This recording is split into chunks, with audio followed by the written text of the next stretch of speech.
Hello नमस्कार साथियों। क्या हाल है फ्रेंड्स? आप लोग ठीक ठाक होंगे उम्मीद करता हूं। और साथियों, हम आज देखने वाले हैं क्लास 12th का बायोटेक्नोलॉजी एंड एप्लीकेशन का ये लास्ट लेक्चर होगा। इस लास्ट लेक्चर में हम देखेंगे मॉलिक्यूलर डायग्नोसिस किसे कहते हैं। इसमें हम देखेंगे बायोपायरेसी क्या है, यानी पेटेंट के बारे में जानने की कोशिश करेंगे। इसी में देखने वाले हैं कि ट्रांसजेनिक एनिमल क्या है। वो ट्रांसजेनिक एनिमल ज्यादातर जो कि हम देखने वाले हैं, किस किस जानवर को हमने ट्रांसजेनिक के रूप में रखा है या बनाया है।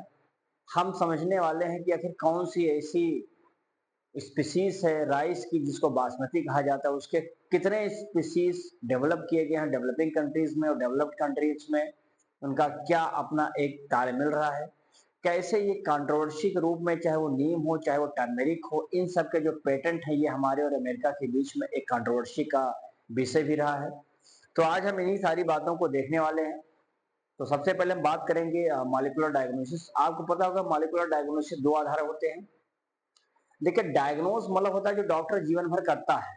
हमें कोई दिक्कत है, जैसे हमें पता लगा कि भाई हमें बुखार आ जा रहा है, बुखार चला जा रहा, आ रहा है चला जा रहा है, हम परेशान है कि हमको पता नहीं है ये होगा क्या, ये है क्या। हम डॉक्टर के पास जाते हैं, डॉक्टर अपना चेक करता है, चेक करने के बाद फिर वो कुछ चीजों को कहता है कि आप जाकर के इस चीज का जो है चेकअप करा दीजिए, यानी हमको टेस्ट लिख देता है।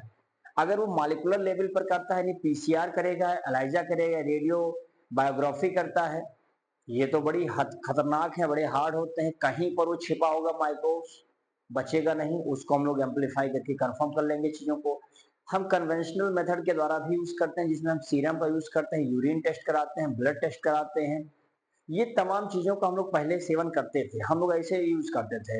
लेकिन मॉलिक्यूलर लेवल जान लीजिए कि बड़ा ही खतरनाक है। वो आपको कह सकते हैं कि डिजीज होने से पहले वो आपको कंफर्म कर देगा। आप गए डॉक्टर के पास, चेकअप करा, चेकअप कराते समय आपको डॉक्टर ने कहा भैया तुम अपना बिडाल टेस्ट लगाओ, मुझे बिडाल का डाउट है, यानी टाइफाइड आप हो सकता है टाइफाइड।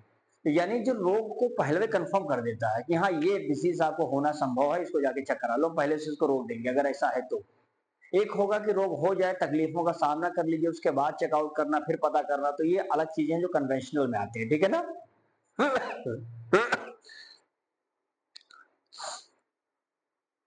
चलिए सॉरी।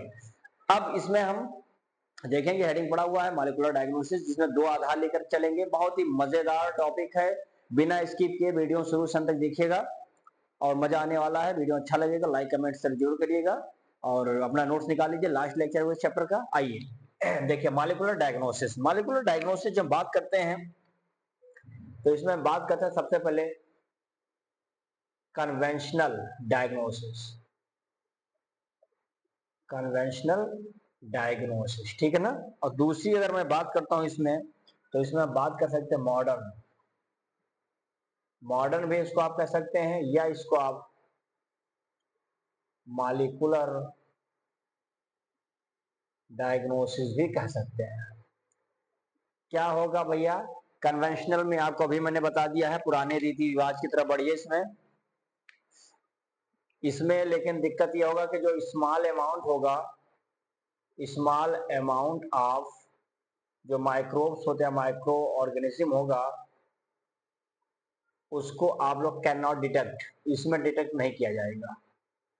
अब छोटा संघ है तो ये पुराने रीति रिवाज से कैसे कंफर्म कर, नहीं कर पाएंगे, ठीक है ना, इसमें कंफर्म नहीं हो पाएगा। लेकिन इसमें देखेंगे, इसमें अगर स्मॉल अमाउंट में भी है तो दिक्कत ना दीजिए। स्मॉल अमाउंट से ही आप इस चीज को क्या कर सकते हैं भैया, पैथोजन को हम लोग डिटेक्ट कर सकते हैं, पता कर सकते हैं, ठीक है। पहला पॉइंट तो आपने ये देख लिया है। सेकंड पॉइंट अगर मैं ये कहूं तो ये बता देंगे, ये थोड़ा पहले ही है, अभी बताया मैंने ना। अर्ली डायग्नोसिस इसका अगर आप देखेंगे तो इसमें संभव नहीं है। Early diagnosis not possible. लेकिन ये कहता है मॉलिक्यूलर की मुझे पहले बता दो, मैं पहले डिजीज को कंफर्म कर लूंगा, यानी इसमें लिख लेंगे अर्ली डायग्नोसिस, इसमें पॉसिबल है, पहले ही कंफर्म हो जाएगा। समझ में आ गया। एक पॉइंट तीसरा और रखेंगे इसमें। इसमें एग्जाम्पल हम कौन कौन सा चीज चेकअप कराते थे पहले। हाँ, सीरम। सीरम हम एनालिसिस करवा सकते हैं। इसी में आप देख सकते हैं, अभी मैंने कहा था ब्लड है, इसी में यूरिन है। इन सब का टेस्ट कराने की सलाह डॉक्टर हमको देता था अगर हम कन्वेंशनल एनालिसिस करवाते थे या इस चीज का डायग्नोस करवाते थे। रीड, अब हम बात करेंगे दोस्तों अर्ली में क्या है, अर्ली में समझने की कोशिश करेंगे। तो अर्ली में तो बहुत ही फास्ट आपको क्लियर हो गया होगा, नाम ही से पता चल गया। सबसे इंपॉर्टेंट आपका वही पीसीआर, आपका वही है एलाइजा, है ना। आप इसमें देख पा रहे होंगे कि आपका पीसीआर, एलाइजा, ऑटो रेडियोग्राफी, ये तमाम चीजें हम लोग इसमें कंफर्म करते हैं, ठीक है।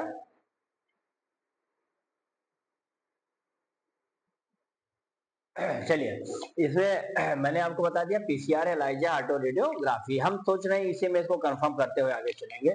तो देखो, इसमें सबसे पहले हम बात कर लेते हैं किसका, यही पढ़ना है हमको, रिकॉम्बिनेंट टेक्नोलॉजी के द्वारा जो मॉलिक्यूलर डायग्नोसिस किया है। अर्थात इसमें हम समझ लेंगे पहले पीसीआर। क्या पीसीआर का फुल फॉर्म बताना पड़ेगा, जानते हैं क्या होगा, पॉलीमरेज, पॉलीमरेज चैन रिएक्शन, ये तो सबको पता होगा, बहुत पहले से भी लास्ट चैप्टर में भी पढ़ा के आया हूँ, ठीक है। ये हो जाएगा। इसमें क्या काम करना होगा, देखो इसमें बहुत ही स्मॉल अमाउंट में भी क्या होगा, स्मॉल स्मॉल अमाउंट में कोई भी अगर माइक्रोब्स है तो उसको हम लोग क्या कर सकते हैं, डिटेक्ट किया जा सकता है। बहुत इजी है, बहुत आसान है। अभी इसको जब मैंने उस चैप्टर लास्ट वाले बताया भी है, इसको बहुत डिटेल बताया है। वही प्रोसेस पूरा जो एनालिसिस था, एनिलिंग था, एक्सटेंशन था, ये सब आपको बता चुका हूँ कितने टेम्परेचर पे होता था। पहले बात तो यही इसमें बता देंगे। दूसरा हम बता देंगे कि इसमें बाद में हम क्या करेंगे, जब डिटेक्ट कर लेंगे फिर उसको एम्पलीफाई कर देंगे। क्या कर देंगे, एम्पलीफाई इसमें पॉसिबल हो जाएगा। यानी छोटा सा आपने कोई डीएनए या कोई जेनेटिक मटेरियल, आरएनए या डीएनए पता चल गया कि ये रोग है, उसको बाहर निकालिए, एम्पलीफाई कर लीजिए, बहुत बना लीजिए, और जिससे कंफर्म हो जाएगा, ठीक है। क्योंकि स्टार्टिंग में तो इतना ज्यादा तो नंबर में वो बढ़ाते हैं नहीं अपनी संख्या को, महीना लग जाता है बनाने में। तो अगर वो मान लीजिए कि अभी शुरुआती दौर में अगर डिसीज है तो भी हम उसको एम्पलीफाई करके पीसीआर के मेथड द्वारा क्लियर कर सकते हैं, ठीक है। ये हो जाएगा, एम्पलीफाई करवा देंगे इसमें। इसमें ज्यादातर आप देखेंगे तो एचआईवी जो होता है, एक सैंपल ले लीजिए, ठीक है ना, इसको डिटेक्ट करना इससे बहुत ही ईजी हो जाता है, ठीक है ना, डिटेक्ट कर सकते हैं। यानी इसमें बता देंगे, इसमें कोई अगर जीन म्यूटेशन है, जीन म्यूटेशन को हम कर सकते हैं किसमें, इन कैंसर पेशेंट। अगर कोई कैंसर पेशेंट है तो उस व्यक्ति को भी कहीं ना कहीं इसके द्वारा हम लोग कंफर्म कर सकते हैं। पीसीआर बहुत आसान है, बस जानना था थोड़ा बहुत क्या है ये। अगला हम समझेंगे पीसीआर के अलावा, नाम से क्लियर हो गया होगा, एलाइजा। क्या है दूसरा, एलाइजा, नाम ही से क्लियर हो गया एलाइजा का फुल फॉर्म, इसका कौन बताएगा। चलिए, एलाइजा में देखिए एंजाइम लिंक्ड इम्यूनो, लिख लो यहां पर, एंजाइम लिंक्ड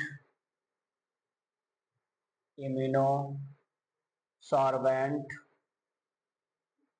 सॉर्बेंट एसे, ये तो पता होगा ना, फुल फॉर्म बहुत जरूरी है, ध्यान रखना। तो इसका काम हो जाएगा। ये क्या काम करवाएगा भाई साहब, तो इसमें बता दीजिए कि साहब जो एलाइजा है ये क्या करता है। इसके अंदर सबसे पहले तो आप एक चीज बता दीजिए, देखो इसमें एंटीजन और एंटीबॉडी ये इंटरेक्शन होता है।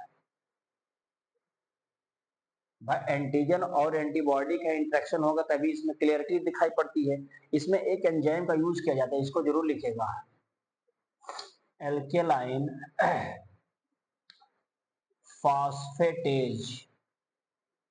यह एंजाइम यहाँ पर यूज किया जाता है, क्योंकि ये कई मरतबा लोग आपको एलाइजा पढ़ा के चले जाते हैं लेकिन एंजाइम नहीं बताते कि कौन सा एंजाइम इसमें हम लोग यूज करते हैं। तो इसका नाम याद कर लीजिएगा, एल्केलाइन फॉस्फेटेज एंजाइम इसमें यूज किया जाता है, ठीक है ना।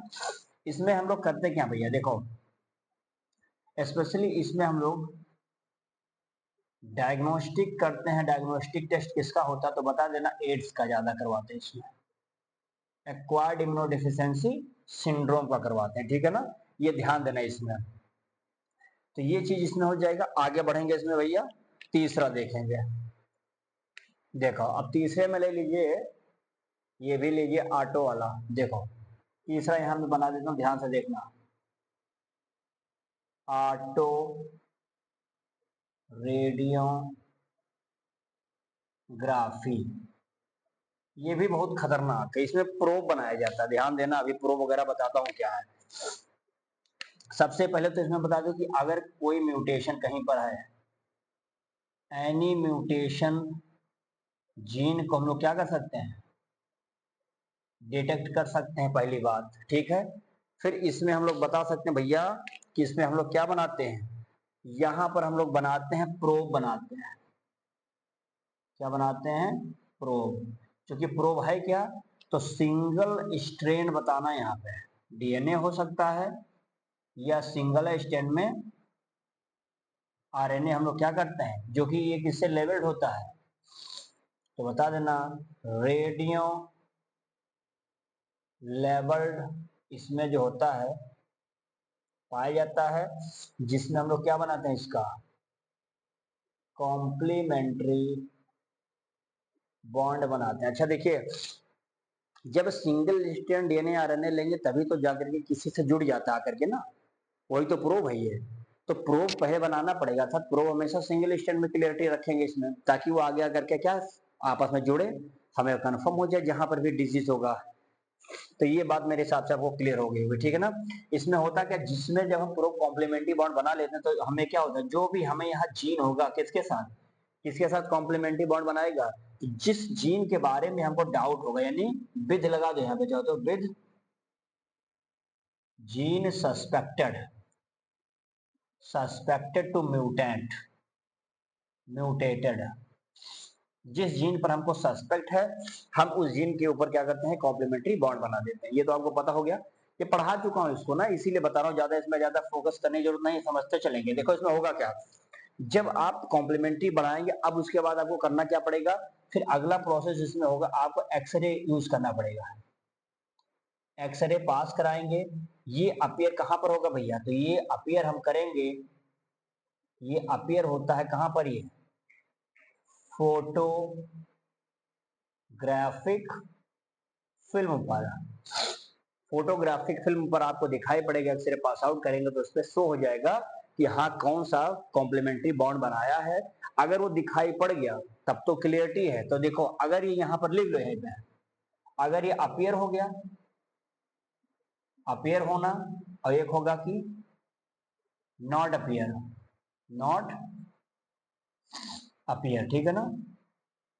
अपीयर होना बताता है कि नॉर्मल जीन है, अपीयर होना क्या बताता है कि नॉर्मल जीन है, कोई दिक्कत नहीं है भैया, आप शुद्ध हैं, कोई रोग नहीं है आपके पास, कोई म्यूटेशन है। लेकिन अगर अपीयर नहीं हुआ फोटोग्राफिक प्लेट पर, तो बता देना वो कैसा है, उसमें म्यूटेशन हुआ है। इस प्रकार से जैसे ही इसके साथ ये बॉन्ड बनाएगा, अर्थात बॉन्ड मतलब हाइब्रिडाइजेशन करेगा, जब तक ये, जैसे इसका हाइब्रिडाइजेशन हो जाता है, बॉन्ड बना लेता है, तुरंत वो फोटोग्राफिक फिल्म पर अपीयर हो जाता है, तो ठीक है, हो गया तो हम कह देंगे ये तो नॉर्मल है। नहीं हुआ यानी उसके अंदर कोई चोर छिपा पड़ा है, अर्थात उसके अंदर कोई म्यूटेशन हुआ है, कोई रोग है, कोई डिजीज है। इस प्रकार से हम लोग ऑटो रेडियोग्राफी प्लेट के द्वारा, ऑटो रेडियोग्राफी मेथड के द्वारा कंफर्म कर लेते हैं रोगों को। तो ये आपका मॉलिक्यूलर डायग्नोसिस था, जिसमें हमने कन्वेंशनल और मॉडर्न यानी मॉलिक्यूलर लेवल पर आपको दोनों समझा दिया। 3 प्रकार की चीजों आपने देखा, पीसीआर है, एलाइजा है, और एक इसमें ऑटो रेडियोग्राफी। क्लियर है। अब आप इसका स्क्रीनशॉट लीजिए, फिर हम इसमें ट्रांसजेनिक एनिमल की बात करेंगे। चलिए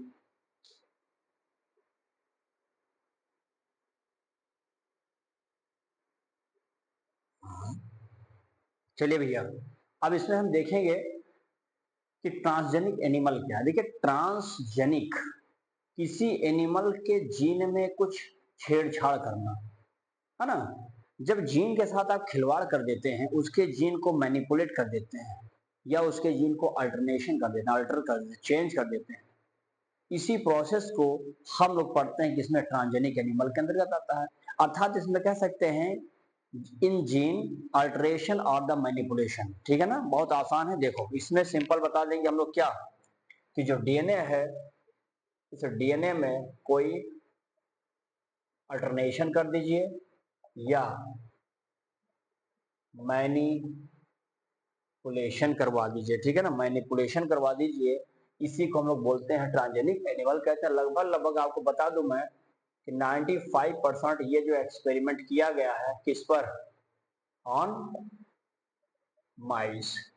देखिए चूहे पर सबसे ज्यादा एक्सपेरिमेंट किया जाता है, जब वहां मिशन सफल हो जाता है तो उसको कहां पर हम लोग इम्प्लीमेंट करते हैं, ह्यूमंस पर करते हैं। तो सबसे ज्यादा माइस के ऊपर ये सारे फंडे हमने क्लियर किया है, ठीक है ना। आप देखेंगे आगे इसमें क्या कहना चाहता भैया, सीधा बताएंगे। या तो ये तो होगा, या कभी कभी तो पूरे जीन को हम लोग चेंज कर देते हैं,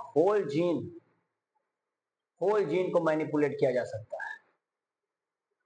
आप सोच सकते हैं इतनी ताकत हमारे बायोलॉजी के, इस बायोटेक्नोलॉजी के फील्ड में है, आपके पूरे जीने को उलट पलट दे सकता है। ये ताकत देने वाला सिर्फ यही हमारा जो बायोटेक्नोलॉजी की जो एरिया है इस क्षेत्र में किया जाता है। समझ में आ गया बात। ये चीजें यहाँ पर आपको समझ में आ गई। अब देखेंगे इसमें होगा क्या, क्योंकि बहुत सारे एनिमल्स पर हमने किया है, और भी एनिमल्स अगर आपसे पूछा जाएगा कौन कौन से एनिमल्स है ट्रांसजेनिक में, तो बता देना रैबिट। क्या है ये, रैबिट है। फिश, इसी में आता है आपका कौन सा, शीप भाई साहब आते हैं। पिग तो है, काऊ, ईटे से। इतने सारे एनिमल्स के केसेस में हम लोगों ने ट्रांसजेनिक एनिमल जैसे फंडे को अप्लाई किया है, लेकिन हालांकि ज्यादातर हमने माइस के ऊपर ही किया, क्योंकि माइस जो है हमारा बिछड़ा हुआ दोस्त है, तो दोस्त के ऊपर ज्यादा एक्सपेरिमेंट करना उचित है, ऐसा साइंटिस्ट समझते होंगे। ये चीजें यहाँ पर हुआ, ठीक है। अब इसमें थोड़ा सा में ये समझने वाली बात है कि आखिर ट्रांसजेनिक एनिमल क्यों क्रिएट किया गया, क्या जरूरत है ट्रांसजेनिक का। बगल में गैया बांधी तो हो भैया, दे तो रही है 2 लीटर दूध, सुबह शाम 2 तसला चारा डालते हो, 2 लीटर दूध दो लेते हो, तो क्यों जरूरत पड़ा ट्रांसजेनिक का। जी हाँ, ट्रांसजेनिक इसीलिए बना कि कुछ तुम बदल दो, जहां दूध देता वहां 20 लीटर देना शुरू कर दे, जो न्यूट्रिशनल क्वालिटी बना दो दूध के अंदर, कुछ मेडिसिन क्रिएट कर दो। ये तमाम चीजों को जो डेवलपमेंट किया गया है ये बायोटेक्नोलॉजी का यही फील्ड करवाता है। तो रीजन व्हाई, क्यों क्रिएट किया मैंने, ये बताता हूं। देखो अगर कोई पूछे कि ट्रांसजेनिक एनिमल क्यों, तो यहां लिखो व्हाई क्रिएटेड ट्रांसजेनिक एनिमल्स। ये बढ़िया क्वेश्चन है आपके हिसाब से भी, मेरे हिसाब से भी। देखिए पहला रीजन तो आप यही बता देंगे भैया कि नॉर्मल फिजियोलॉजी जो है इसका, normal physiology and and development and development, ठीक है ना। इसके लिए सबसे पहले किया गया है, अर्थात इसमें हम बता सकते हैं कि जो इसकी नॉर्मल बॉडी है, नॉर्मल बॉडी है, इसका फंक्शन अच्छे से करवा सकते हैं आप, इसका ग्रोथ अच्छे से आप करवा सकते हैं, यही तो हो सकता है, ठीक है ना। यानी उसके जीन में थोड़ा बहुत हम लोग क्या कर सकते हैं भैया, उसके जीन को रेगुलेट भी करवा सकते हैं आप लोग, जीन को रेगुलेटेड भी किया जा सकता है, ये चीजें इंपॉर्टेंट है इसके लिए। और हम क्या कर सकते हैं, उसके अंदर बहुत सारे ऐसे कॉम्प्लेक्स फैक्टर को भी पढ़ सकते हैं, कॉम्प्लेक्स फैक्टर को आसानी से समझ सकते हैं, इसीलिए हमने इसके फिजियोलॉजी वगैरह को देखने की कोशिश की ना, मतलब कौन कौन से ग्रोथ फैक्टर इसमें जिम्मेदार हैं, इन सारी चीजों को डिस्कशन इसमें हम लोग कर सकते हैं। अगला देखेंगे हम, इसके अंदर कोई डिजीज भी कंफर्म कर सकते हैं ट्रांसजेनिक एनिमल क्यों, तो हम डिजीज को भी कंफर्म करते हैं। कौन सा डिजीज आप कर पाएंगे इससे, देखो यानी हम स्टडी कर सकते हैं किसका, स्टडी ऑफ डिजीज। दूसरा पॉइंट सबसे इंपॉर्टेंट है, कौन कौन से रोग बेटा तुम करना चाहते हो, तो सीधा बता दो कि भैया हम करेंगे साहब किसके बारे में, to know about, to know about the disease, disease के बारे में करेंगे, एंड फाइंड सुइटेबल ट्रीटमेंट भी आप करवा सकते हैं, सुइटेबल ट्रीटमेंट आप करवा सकते हैं। जैसे अगर पूछा जाएगा कौन सा है, तो बता देना यहां पर कि models of cancer low, cancer use करो आप, इसमें सिस्टिक फाइब्रोसिस करवा सकते हैं, सिस्टिक फाइब्रोसिस यानी सीएफ, सिस्टिक फाइब्रोसिस जैसा ट्रीटमेंट आप इलाज करवा सकते हैं। फिर इसमें रूमेटेड REHEMUMATOID, रूमेटॉइड। ये जो रूमेटॉइड्स या आर्थराइटिस है ना, ये चीजें इसमें हो जाएंगी। एक और बता सकते हैं इसमें कौन सा है, अल्जाइमर्स। अल्जाइमर्स ये तमाम समय आप हम कर सकते हैं, बहरहाल वो एग्जिस्ट हैं टुडे आज के समय में, लेकिन इन सारी चीजों का भी हम लोग ट्रांसजेनिक एनिमल के द्वारा डिसीज को क्या कर सकते हैं, स्टडी कर सकते हैं। ठीक है ना। अगला है कि कुछ बायोलॉजिकल प्रोडक्ट आप बना सकते हैं। कुछ बायोलॉजिकल प्रोडक्ट के बारे में आप जानकारी रख सकते हैं। तो बायोलॉजिकल प्रोडक्ट नाम ही से क्लियर है कि कुछ खाने पीने वाला सामान होगा। जैसे आपको पता होगा कि एक काऊ था, रोजी काऊ, याद है किसी को? देखो इसमें एक होगा भैया, हम बताएंगे बायोलॉजिकल में, रोजी। रोजी, हाँ भैया रोजी एक प्रकार से ट्रांसजेनिक काऊ है। तो सोच लो इसमें बहुत सारे अल्टरेशन मैनिपुलेशन किए गए होंगे। तो ये क्या हमारा है, ट्रांसजेनिक काऊ। ये इंपॉर्टेंट है। इसमें हम लोग क्या करेंगे, इसमें हम लोग प्रोटीन को इनरिच्ड करेंगे, यानी प्रोटीन की संख्या तगड़ी और बढ़ा देंगे, ताकि लड़का दूध पिए घमाघम तो खूब मोटा हो जाए, ना कि पतर सुट्टा टाइप का निकले। प्रोटीन की मात्रा बढ़ा दिया ना आपने, ट्रांसजेनिक ना करते, उसके अंदर ऐसा जीन ना इंट्रोड्यूस करवाते तो कैसा होता। तो इसके लिए करना क्या पड़ता। तो देखो इसके लिए कुछ करना नहीं है।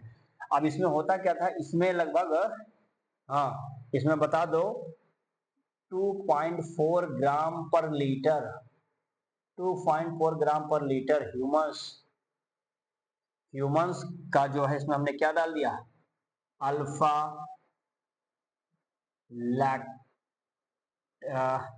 अल्फा लैक एल्ब्यूमिन, एल्ब्यूमिन है ना, ये डाला। जिससे क्या हुआ, जिससे हुआ भैया थोड़ा बहुत न्यूट्रिशनली मोर मोर बैलेंस्ड हमने करवा दिया। क्या, देन किसके तुलना में, देन नेचुरल, देन नेचुरल काऊ मिल्क। अर्थात आप सोचिए इसमें आपने इतना ज्यादा न्यूट्रिशनली जो है मोर करवा दिया, बैलेंस करवा दिया, किसकी तुलना में, एक नेचुरल काऊ का दूध जो था उस दूध की तुलना में इतना ज्यादा न्यूट्रिशनल क्वालिटी आपने डेवलप करवा दिया, ये सारे सिस्टम को इन्वॉल्व करके। ठीक है, जिसमें 2.4 ग्राम पर लीटर आपको इसमें क्या देखने को मिल गया, इस प्रकार से लैक्टा एल्ब्यूमिन नामक प्रोटीन देखेंगे। एक आपने शीप सुना होगा, भेड़। देखो दूसरा यहीं पे बताता हूँ, ध्यान से देना। ए मान लो का, दूसरा मान लो बी, ठीक है ना। इसमें बना लेते हैं भैया हम ट्रेसी। क्या ये, ट्रेसी। अब ट्रेसी एक ट्रांसजेनिक शीप है, ये बहुत इंपॉर्टेंट है, लिख लो यहीं पर। क्या है ये, एक ट्रांसजेनिक शीप है ना। ये भैया क्या करेंगे, ये भी कुछ प्रोड्यूस करते थे। तो बाबू क्या प्रोड्यूस कर रहा है, देखो तो बताओ, ये सब अल्फा, ये क्या प्रोड्यूस कर रहे हैं, प्रोड्यूस अल्फा 1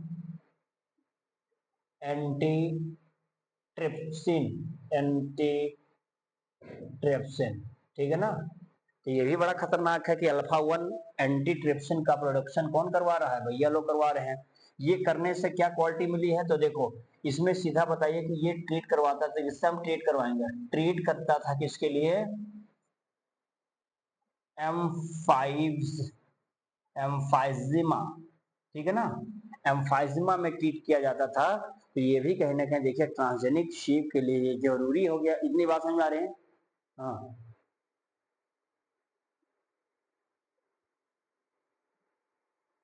चलिए इतनी बात क्लियर हो गई होगी। अब इसमें थोड़ा सा आप ये देख लीजिए कि ये तो काम हो गया। अच्छा इसमें क्या होता है, कुछ वैक्सीन सेफ्टी के लिए भी हम लोग यूज करते हैं। तीसरा चाहो तो इसी में थोड़ा सा बता देता हूँ। देखो हम लोग ट्रेसी पे तो यूज किए हैं, एक होता है वैक्सीन सेफ्टी। आप जानते होंगे कि हम लोग ज्यादातर टेस्ट करते हैं किस पे, जो ट्रांसजेनिक एनिमल होता है उसी पे तो करते हैं ना। तो हम लोग इसका यूज करते हैं सबसे पहले किस पे भैया, ट्रांसजेनिक एनिमल्स। तब जाके हम इसको किसको यूज करते हैं, ह्यूमन पर यूज करते हैं, है ना।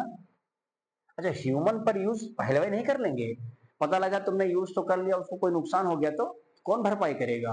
लड़का गया था स्कूल, स्कूल पे गया था तो सबने कहा भैया थोड़ा सा चेक करता हूँ, एक दवा है, आपने वैक्सीन चेक कर दिया, पता लगा कि 10 मिनट के अंदर कहानी साफ, ऊपर का टिकट क्लियर हो गया है, लो लड़का घर पे नहीं पहुंचा, तमाम प्रकार के केसेस आपके ऊपर शुरू हो जाएंगे। तो ऐसे सब चीजों से बचने के लिए सोचा गया कि उस एनिमल्स पर लगाओ जिसमें जीन वगैरह हमने मैनिपुलेट किया था, चेक किया था, जिसके अंदर ताकत आपने दे दिया था, तमाम प्रकार के रोग से लड़ने की, तमाम प्रकार के डिजीज से लड़ने की, उन्हीं पर पहले एंट्री करो ना। अच्छा, ज्यादातर हमने पहले यूज किया माइस पर, हालांकि इसको मंकी पे भी ट्रांसफर किया गया है कि जितने भी ट्रांसजेनिक एनिमल होते हैं इनके अंदर इतनी ज्यादा सेंसिटिविटी होती है टू टॉलरेट द टॉक्सिक, जहर को आसानी से अपने अंदर टॉलरेट कर सकते हैं और रिजल्ट बहुत तेज दे देते हैं, इसीलिए हम इस पर ज्यादातर यूज करते हैं ट्रांसजेनिक को। तो ये बात हो गया होगा, यानी हम बता सकते हैं दोस्तों, एक लाइन नोट क्या होता है, यहाँ पर मैं एक लाइन लिख देता हूँ, ध्यान से देख लेना। जो ट्रांसजेनिक एनिमल होते हैं भैया ना, ज्यादातर हमने ट्रांसजेनिक माइस पर चीजों को यूज किया, यानी टेस्ट किया है, सीधा समझो। बहुत इसमें जैसे पोलियो वैक्सीन भी हमने यूज किया है, पोलियो वैक्सीन किया, जिसको ट्रांसफर बहरहाल मैंने बहुत सारे मंकी पर भी किया है, मंकी पर भी यूज किया जा चुका है।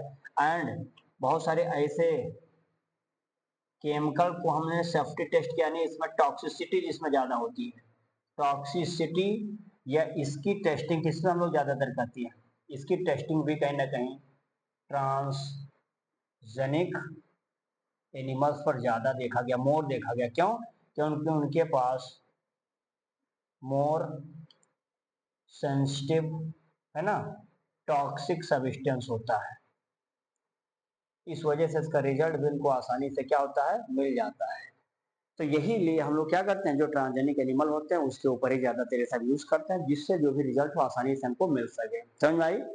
तो इतनी बातें हम लोग यहाँ पर समझेंगे ट्रांसजेनिक एनिमल में। अब हम इसमें बात करेंगे इथिकल इश्यू के बारे में, एंड फाइनली इसमें बायोपायरेसी समझेंगे। 2 टॉपिक है, मुश्किल से 5-7 मिनट का वीडियो और है, फिर ये चैप्टर आपका समाप्त हो जाएगा, तो इसके सॉल्व लीजिए।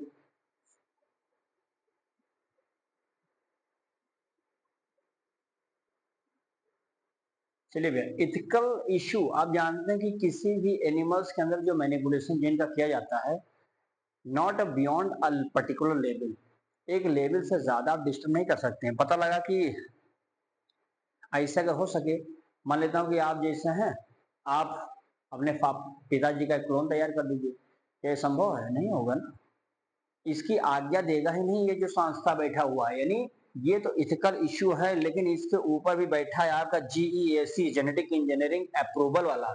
जेनेटिक इंजीनियरिंग अप्रूवल जो कर रहा है वो कहता है कि हम आपको आज्ञा नहीं देंगे कि अपने पप्पा का तुम बना के क्लोन तैयार करो, ऐसे हो जाए तो एलन मस्क साहब का अपना एक कॉपी तैयार कर लो, हो सकता है ना, अगर आप करना चाहो तो पॉसिबिलिटी है, लेकिन अलाउ नहीं होगा, क्योंकि बियॉन्ड लेवल, एक लेवल के उस पार जाकर के आप कारनामा नहीं कर पाएंगे, अन्यथा रद्द कर दिया जाएगा, आपकी पूरी की पूरी इंस्टीट्यूट के जो भी रजिस्ट्रेशन खत्म हो जाएगा, तो ये सिस्टम आप नहीं कर पाएंगे। इसीलिए कहा गया इथिकल इश्यू। आप पता लगा कि किसी व्यक्ति के कान को यहाँ नहीं यहाँ पे लगा दिए हो, नाक को यहाँ नहीं यहाँ लगा दिए हो, ये जो डिस्टरबेंस करे उसके इमोशन के साथ आप खेल रहे हो, खिलवाड़ मत करो। ये सब करोगे तो पूरा का सिस्टम आपका चौपट हो जाएगा। बैठा है इसके ऊपर एक कंपनी बैठा है, जैसे बायोटेक्नोलॉजी में आपको बताता, ये अभी बैठा था, यूरोपियन फेडरेशन ऑफ बायोटेक्नोलॉजी, वो यही तो काम करता था ना, कि किसी व्यक्ति के साथ नैतिकता का भेदभाव ना होना चाहिए, कि उसके साथ तुम खिलवाड़ करो, उसके मोरल वैल्यू के साथ डिस्टर्ब करो उसको, ये सिस्टम ना हो पाए। ऐसे यहाँ पर ये बैठा इथिकल इश्यू को कोई डिस्टर्ब नहीं करेंगे, अर्थात इसमें कह सकते हैं आप, हम लोग क्या बता सकते हैं इसमें, बता देंगे कि जो मैनिपुलेशन होता है, यानी जो manipulation in A gene do not beyond a particular levels, यानी एक पर्टिकुलर लेवल से ऊपर जाकर के आप खिलवाड़बाजी नहीं करेंगे किसी व्यक्ति के अंदर। समझ में आई थी बातें? अर्थात इसमें बता सकते हैं जिसमें क्या डिस्टर्ब हो जाए उसका इथिक्स कंसीडर्ड कंसीडर्ड उसमें नहीं होना चाहिए। अगर उसके इथिक के साथ खेलेंगे तो दिक्कत आ जाएगा, अर्थात हम लोग क्या प्ले नहीं कर पाएंगे, सीधा बताओ इसमें कि साहब हम लोग क्या करेंगे, हम सेफ करेंगे किसी भी ह्यूमन के इमोशन को आप प्रिजर्व करिए। ह्यूमन के इमोशन को प्रिजर्व करेंगे यानी उसको सेफ करेंगे, सेफ्टी प्रोवाइड करना पड़ेगा आपको, है ना, नहीं करेंगे तो फिर बाहर हो जाएंगे। इट इज से विदाउट इसके रेगुलेशन के, विदाउट ये जो रेगुलेशन दिया गया, अगर आप ये काम नहीं करते हैं तो साहब आप उस पूरे की पूरे इंस्टीट्यूट में काम करने योग्य नहीं है, अर्थात पूरे इंस्टीट्यूट की मान्यता रद्द कर दी जाएगी, नहीं काम कर पाओगे बेटा। तो ये चीज नहीं हुआ क्योंकि इसके ऊपर बैठे हैं इनके ताऊ जी। ताऊ जी कहेंगे बाबू आओ बताता हूँ। ताऊ जी कहेंगे भैया कौन हो, तो कहेंगे हम हैं GEAC। क्या बोलेंगे लोग, कहेंगे साहब हम हैं GEAC। तो कहेंगे तो जेनेटिक इंजीनियरिंग अप्रूवल कमेटी हूं मैं, जेनेटिक इंजीनियरिंग अप्रूवल कमेटी, है ना। ये लोग बताएंगे कि साहब हम लोगों को क्या करना है। तो इनके बिना परमिशन के ये साहब लोग ऐसा खेल खिलवाड़ नहीं कर पाएंगे। तो ये बैठा है तो कारनामा अच्छे से कराएगा, बिना किसी भेदभाव के, बिना कोई डिस्टरबेंस के, ठीक है ना। तो ये क्या करेगा, ये कहेगा कि मैं डिसीजन लूंगा, make decision, make the decision, किस लिए, रिगार्डिंग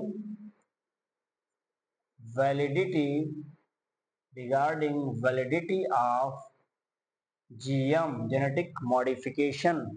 ये कहेगा कि हम रिसर्च पर भी का देखेंगे, यानी रिसर्च कहेगा रिसर्च करो, लेकिन तुम बेटा सेफ्टी तो रूल लागू करोगे, सेफ्टी करना होगा ऑफ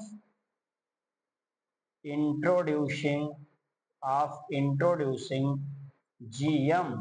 उस इंट्रोड्यूसिंग मतलब जैसे जेनेटिकल मॉडिफिकेशन को इंट्रोड्यूस करने से पहले उसको सेव करो, रिसर्च करो उसके ऊपर, तब जाके उस पर आप हस्तक्षेप करो इस GM ऑर्गेनिज्म को, ठीक है ना। ऑर्गेनिज्म को किस लिए, फॉर पब्लिक सर्विस, ठीक है ना। क्योंकि ये सारी चीजें आप जानते हैं कौन करवा रहा है, जो हमारा बैठा है हमारा संस्था इंडियन गवर्नमेंट। सोचिए इससे अगर ये सारी चीजें प्रतिबंधित ना हो, गवर्नमेंट के आदेश के अनुसार ना काम करें, तो पता चले कि मोदी जी कल बैठे हैं अहमदाबाद में अपना स्पीच दे रहे हैं, बगले में जो है पता लगे पुणे में बैठ के मोदी जी और स्पीच दे रहे हो। लोग कंफ्यूज हो जाए कि मोदी जी तो वहां बैठे हैं, तो भैया ये मोदी जी यहाँ कैसे घूम रहे हैं। तो कोई कह दे रहा भैया क्लोन हो गया, बायोटेक्नोलॉजी ने बना के पेश कर दिया, ले घुमाओ इनको भी। तो ऐसे ही एक बड़े माननीय सम्मानित लोगों का एक किसी एक आम व्यक्ति के साथ भी इस तरह खिलवाड़ नहीं हो पाएगा। ये संस्था को रोकथाम करना पड़ेगा, इसके लिए बैठे हैं काका। और काका बताएंगे कि मैं बैठा हूँ, मेरे ऊपर ताऊ जी बैठे हैं इंडियन गवर्नमेंट, वो जो कहेगा वही मैं करूंगा, इसलिए मैं तुम लोगों को ऐसे कारनामे करने से रोकूंगा, प्रतिबंधित करूंगा। इसलिए सही सही से काम करिए। उस किसी भी जेनेटिकल मॉडिफिकेशन ऑर्गेनिज्म के अंदर कोई भी जीन या कोई भी मैनिपुलेशन इंट्रोडक्शन कर रहे हैं, इंट्रोड्यूस कर रहे हैं, तो उससे पहले रिसर्च करिए, सेव करने की अनुमति लीजिए, फिर आप कारनामा करिए, ठीक है ना। अब हम बात करेंगे लास्ट टॉपिक बायोप्रेसी, बस खत्म। चलिए स्क्रीन शॉट लें।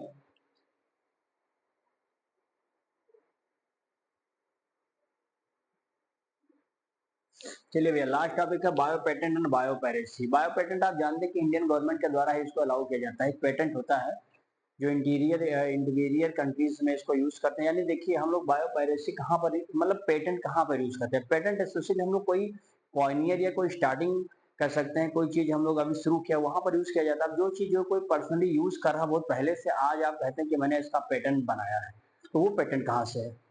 पेटेंट तो कोई बहुत पहले से अपना यूज करा है ना, ओरिजिनल तो वहां पे है, आपने तो उसकी नकल करके उसकी चीटिंग करके उसके चीजों को अपने यहाँ यूज कर रहे हैं। तो बायो प्रेसी कहता है कि हमारे ही बायो प्रोसेस का यूज करके लोग क्या करते हैं, बायो केमिकल का यूज करके, बायो प्रोसेस का यूज करके मल्टी नेशनल कंपनीज और अदर ऑर्गेनाइज जो भी है ऑर्गेनाइजेशन है, ये सब यूज करते हैं, हमारे सामान का प्रयोग कर रहे हैं अलग अलग देश, बिना किसी कंपनसेशन पेमेंट के, यानी कोई बिना भत्ता वगैरह दिए हमारी चीजों का यूज कर रहे हैं, तो भैया हम छोड़ेंगे नहीं। ये अमेरिका वाले बड़े खतरनाक थे, हालांकि ये सब बाद में संभल गए थे। अमेरिका वालों ने जैसे बासमती चावल पर खिलवाड़ किया था, हालांकि 27 तो हमारे यहाँ पर ही है। बाद में इन्होंने नीम पर खेल बनाया, फिर टर्मेरिक पर खेल बनाया। हालांकि हम इस मिशन में सफल हुए और ये लोग आखिरकार हाथ जोड़कर माफी मांगे कि साहब हमसे गलती हो गया था, हमने आप ही की चीजों को चोरी कर लिया था, अपना पेटेंट बना करके अपनी कंट्री में क्या कर रहे हैं, यूज कर रहे हैं, बेच रहे हैं, तो अब नहीं करेंगे। तो इसके लिए हमारी इंडियन गवर्नमेंट ने बिल पास भी कर दिया है, जो पेटेंट बिल पास किया इसके ऊपर, अच्छी बात है। तो देखिए बहुत आसान है, इसको थोड़ा देख लेते हैं। जो आप बिना परमिशन के अनऑथराइज चीजों को, इलीगल अनऑथराइज चीजों का जब आप यूज करते हैं तो उसी को हम लोग बोलते हैं क्या, बायोपायरेसी। देखेंगे बहुत इजी है, सिंपल, आप बता सकते हैं भैया। अगर आपसे कोई पूछेगा कि बायो पेटेंट साहब क्या है, तो कह दीजिएगा साहब कि ये पेटेंट जो है, ए पेटेंट यूज्ड, या कह सकते हैं कि जो पेटेंट होता है ये ग्रांटेड किया जाता है, ये इसको सीधा लिखे granted, granted by Indian government. Indian government इसको पेटेंट को अलाउ करती है, किस लिए, टू, जो इन्वेंटर होते हैं, to inventor of biological, of biological entities, ठीक है ना, एंटिटीज, किस लिए, एंड फॉर प्रोडक्ट्स, बहुत सारे प्रोडक्ट्स के लिए हम लोग करते हैं, क्या करने के लिए, प्रोडक्ट्स ऑब्टेन करते हैं, ऑब्टेन्ड फ्रॉम देम। बहुत आसान है ये सब चीजें। जब बायोपेरेसी की आप बात करते हैं, देखो बायोपायरेसी की बात आप जब करते हैं तो बायोपायरेसी क्या कहता है, बायोपायरेसी सिंपल बात करता है कि हमारे ही सामान का यूज करते हैं, use of bio resources, bio resources कौन करता है, बाई मल्टीनेशनल, मल्टीनेशनल कंपनीज, है ना, multinational companies and other organization, other organization without proper, without proper, without proper, हाँ कंपनसेशन, विदाउट प्रॉपर कंपनसेशन, या इसे को हम पेमेंट भी बोलते हैं, पेमेंट, ठीक है ना। और ये हमसे परमिशन भी नहीं लेते हैं, हमसे क्या नहीं लेते भैया, परमिशन नहीं लेते हैं, ठीक है ना। परमिशन अर्थात किससे, हमारे देश यानी हमारे कंट्री से, और फिर आराम से इसको क्या करते हैं, बेचते हैं, कोई पैसा भी नहीं देते हैं। तो इस प्रकार की तकलीफें जब होता है तब हमारा दिल जग जाता है, कहता है बेटा हमारे ही चीजों का यूज करते हो, हमसे परमिशन नहीं लेते हो, हमें पैसा नहीं देते हो, कहते हो मेरा है, तो आओ कल्लू लाल आज हम तुम्हारा खेल बिगाड़ेंगे, ये चीज कहता है हमारा देश। तो इस पर बहुत बड़े कंट्रोवर्सी भी हुए हैं। देखो कंट्रोवर्सी कहाँ कहाँ हुआ, देखो भैया, तो इस पर कंट्रोवर्सी कहाँ पे हुआ है, तो लिख सकते हैं यहाँ पर आप कि कंट्रोवर्सीज किसके ऊपर, रिगार्ड करते हैं, regarding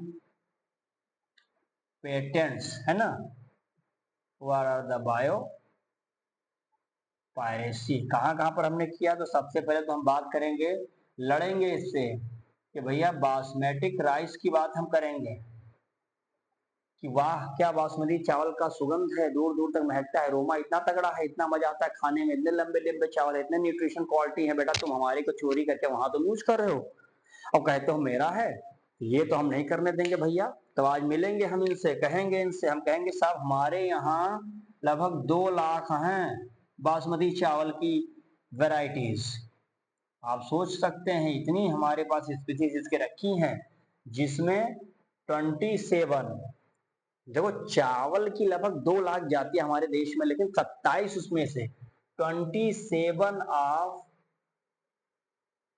basmati varieties in India, India में है।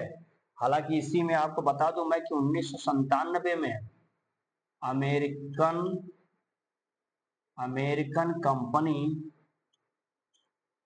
गॉट, क्या बनाया इसने, पैटेंट, गॉट पैटर्न्स, इसलिए राइट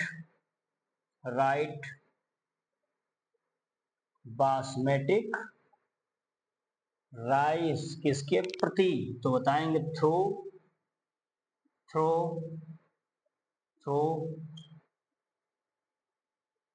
अस पेटेंट है ना, पेटेंट ऑफ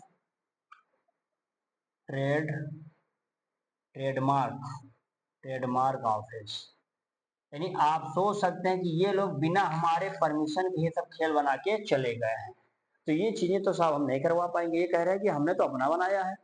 इन्होंने क्या कहा, इन्होंने कहा साहब हम बना तो रहे थे, बहुत अच्छी से गॉड पैटर्न बनाया, हमने इंडिया का कोई चीज नहीं लिया, बस हमने, इन्होंने कहा देखो, इन्होंने कहा कि हमने ये काम करवाया, इनका काम देखो जरा। इन्होंने कहा साहब हमने बासमती राइस लिया था, ऐसे इन्होंने कहा कि मैंने एक बासमेटिक राइस लिया और हमने अपना यहाँ से एक सेमी डॉर्फ वैरायटी लिया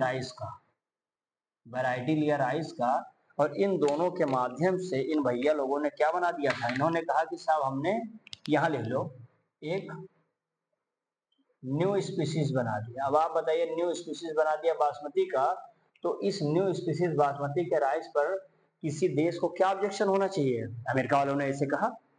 तो तुम बताओ बेटा कि मेरे ही चावल को तुम ले रहे हो, बासमती चावल को, कहते हो कि हमने बस इसका थोड़ा सा जो है क्रॉस कराने के लिए है।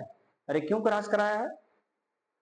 हमारे देश के राइस को लेकर के तुम बताते हो कि इस प्रकार से हमने कुछ किया ही नहीं, बस थोड़ा सा हमने क्रॉस कराने के लिए अपने डॉर्फ वाले से लिया है, तो ऐसा नहीं है। ये ना होता तो वो ना होता, तब वो ना बनता जो आप देख पा रहे हैं। तो इसीलिए हमने कहा नहीं, ये मेरे ही कंट्री के राइस को लेकर के इन लोगों ने इस प्रकार का खिलवाड़ किया, अर्थात भारतीय सरकार से मेरा निवेदन है कि इसको रद्द करिए वहां के कारनामे को। तो उन्होंने कहा ठीक है मैं खत्म करता हूं। तो बाद में इन्होंने कहा क्षमा चाहता हूं मोदी चाचा, बहरहाल मोदी साहब तो नहीं थे, कोई रहा होगा, लेकिन ये चीजें बाद में कैंसिल किया गया, ठीक है ना। तो बासमती पे खिलवाड़ जो किया था इसके लिए सजा मिला। एक मैं बता देता हूँ थोड़ा सा है, देखो टर्मेरिक पर भी हुआ था, हल्दी, आप जानते हैं टर्मेरिक। अब टर्मेरिक एक एंटीसेप्टिक है, सब पता है, सबको पता है। ये क्या है? ये एक एंटी सेप्टिक प्रॉपर्टी रखता है अपने पास, है ना, जिसका लोग हम लोग यूज करते हैं कहाँ पर? वुंड हेलिंग में, यानी घाव भरने में, है ना। तो ये चीजें हो रही हैं। आपको पता होगा कि पहले हल्दी वाला मलहम आता था, मरहम लगाते थे ना घाव भरने के लिए, तो वो सारा चीज वो लोग यूज कर रहे थे। तो बाद में जब हमने ऑब्जेक्शन किया तो लोग बंद किया है कि अच्छा सॉरी मैंने तो इंडिया का लिया है। वो कहते थे कि नहीं ये तो हमने बनाया है, तो उनका नहीं था। वो कहते थे हमने पेटेंट दिया। तो पेटेंट किसका लेते हैं? पेटेंट जो शुरुआती दौर का हो तो उसको लो ना, ये तो मेरा बनाया बनाया चीज आप बनाकर अपने यहाँ यूज कर रहे हो, तो इसका पेटेंट नहीं साहब, तुम गलत हो, सजा मिलेगा। तो ये चीजें टर्मेरिक पर हुआ। और एक लास्ट इसमें आपको बता देता हूँ, नीम पर भी खिलवाड़ किया इन लोगों ने। हमारे इंडिया में नीम आप देखते हैं गली गली मोहल्ले मोहल्ले में लगा रहता है, वो लोग कहते हैं कि नहीं हमने ढूंढा है, आओ बताते हैं। तो नीम को कहा गया तुम बेटा तुम एंटी फंगल हो, इन लोगों ने बताया, क्योंकि हम लोग पहले से यूज कर रहे हैं, एंटी फंगल प्रॉपर्टीज था इसका, है ना। चूंकि इसको कहीं कहीं हम लोग ब्लड प्यूरिफिकेशन में यूज करते हैं, ब्लड प्यूरिफिकेशन में। आपको पता होगा कि आप 4 पाता 5 पाता सुबह मॉर्निंग में नीम चबा लीजिए, पत्ती को चबाने में यूज करते हैं, चबा लेते हैं, ब्लड फिल्टर हो जाता है, प्योर हो जाता है, रिस्पिरेशन की रेट भी बढ़िया मेंटेन रहती है। ये चीजें हम लोगों ने अपने एंटी फंगल के रूप में यूज किया है। जिसको फंगल डिजीज है वो भी अगर नीम का पत्ता 4 5 6 10 पत्ता चाम के खाता है तो सुबह सुबह पानी के साथ, तो मजा आने वाला है। ये सब चीजें हम लोगों ने पहले डिस्कवरी कर रखा। वो लोग कहते नहीं मैंने बताया है, तो ऐसा है नहीं, तो बेटा तुम जाओ। इसके लिए हमारी गवर्नमेंट ने काम कर देते, ये बहुत अच्छा था। हमारी गवर्नमेंट ने कहा, यानी हमारी जो इंडियन पार्लियामेंट थे, इंडियन पार्लियामेंट ने एक बात एक क्लियर कर दिया कि हम एक सेकंड अमेंडमेंट करेंगे, सेकंड अमेंडमेंट करेंगे, जिसमें हम लोग क्या करेंगे, एक इंडियन पेटेंट बिल लागू कर देंगे।